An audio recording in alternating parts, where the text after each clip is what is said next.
আমার কথা শোনার জন্য আবারও আপনাদের ধন্যবাদ।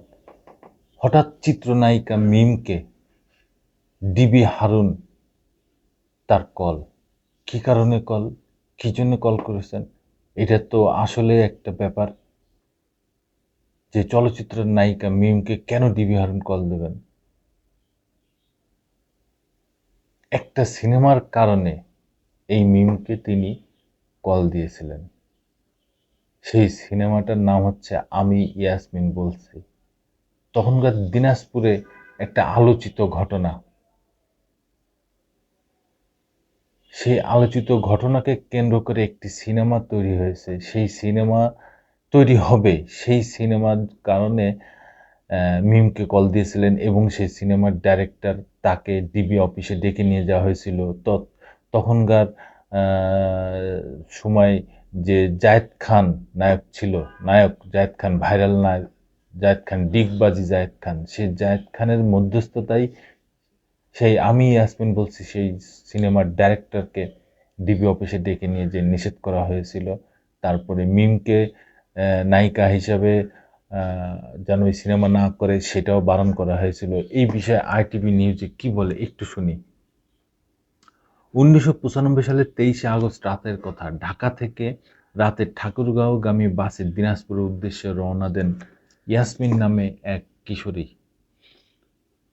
বাসের স্টাফরা ভোররাতে তাকে দিনাজপুর 10 মাইল মোড়ে একটি চায়ের দোকানদারের জিম্মায় দিয়ে সকাল হলে দিনাজপুরগামী বাসে তুলে দেওয়ার অনুরোধ করেন। কিন্তু এর কিছুক্ষণ পর কোতোয়ালি পুলিশের টহল পিকআপ আসে। বাড়িতে পৌঁছে দেওয়ার কথা বলে জোর করে মেয়েটিকে পিকআপে তুলে নেয়।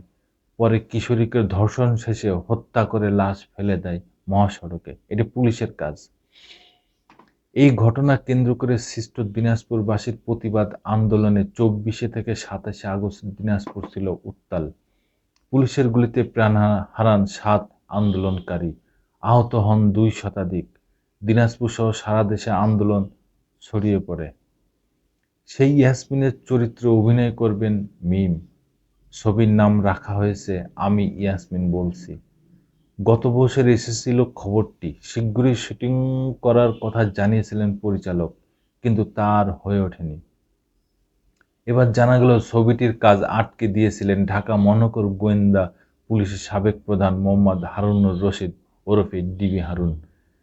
সংবাদ মাধ্যমকে বিষয়টি জানিয়েছেন পরিচালক সুমন ধর নিজেই। সুমন জানান, একদিন অচেনা এক ফোন নাম্বার থেকে তার সঙ্গে যোগাযোগ করেন ডিবি হারুন, তবে তা জায়েদ খানের মাধ্যমে। জায়েদই সুমনকে নিয়ে গিয়েছিলেন ডিবি হারুনের অফিসে।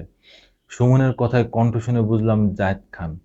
আগের দিনও তিনি ফোন করেছিলেন। ফোন করে জায়েদ ভাই আমাকে বলেন, আপনাকে আমার সঙ্গে একটু হারুন, তৎকালীন ডিবি প্রধান ভাইয়ের ওখানে যেতে হবে। কেন যেন আপনাকে ডাকছে। আমি যেহেতু চলচ্চিত্রের মানুষ, তাই আমাকে দায়িত্ব দিয়েছেন। পরের দিন আমি গেলাম। কয়েক মিনিটের ব্যবধানে জায়েদ ভাইও ঢুকলেন। দেখলাম হারুন সাহেব তার রুমে বসা, তার টিমও আছে। সালাম দেওয়ার পর আমাকে প্রশ্ন করলেন, কি অবস্থা? শুনলাম আপনি একটা সিনেমা করছেন, আমি ইয়াসমিন বলছি।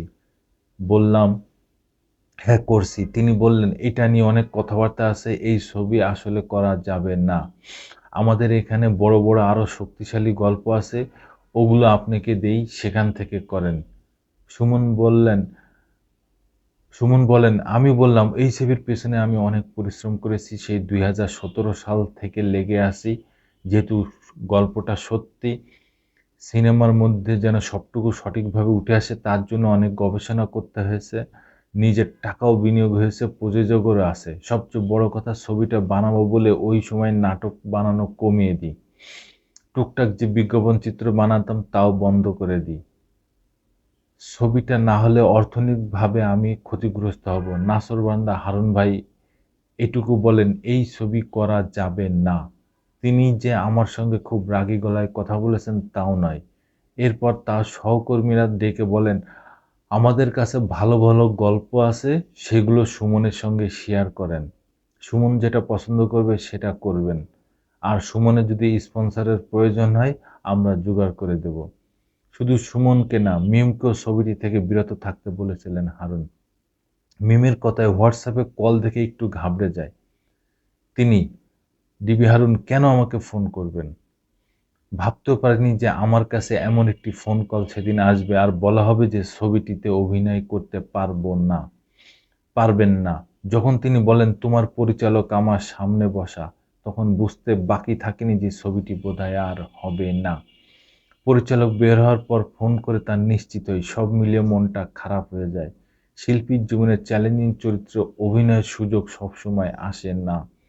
আসার পর যখন আবার তা থেকে বঞ্চিত হতে হয়, তখন মন খারাপ হয়ে যায়। এদিকে নতুন খবর হচ্ছে হারুনের কারণে আটকে থাকা আমি ইয়াসমিন বলছি সিনেমার ছবিটির কাজ ফের শুরু হচ্ছে। পরিবেশ অনুকূলে এলেই জ্বালাবেন লাইট, ক্যামেরা, বলবেন অ্যাকশন। এই হচ্ছে এই ছবির মূল কাহিনী। তবে শুনে ভালো লাগছে দর্শক বন্ধুরা যে ছবিটি আবার নতুন করে শুরু করবেন ডাইরেক্টর, এবং সেই ছবির নায়িকা তিনি নিজেও জানিয়েছেন। ধন্যবাদ। আমরা আশা করতেছি ছবিটি আমরা আবার দেখব। আবার আসবো নতুন কোনো কথা নিয়ে, নতুন কোনো ঘটনা নিয়ে। আমি প্রিন্স।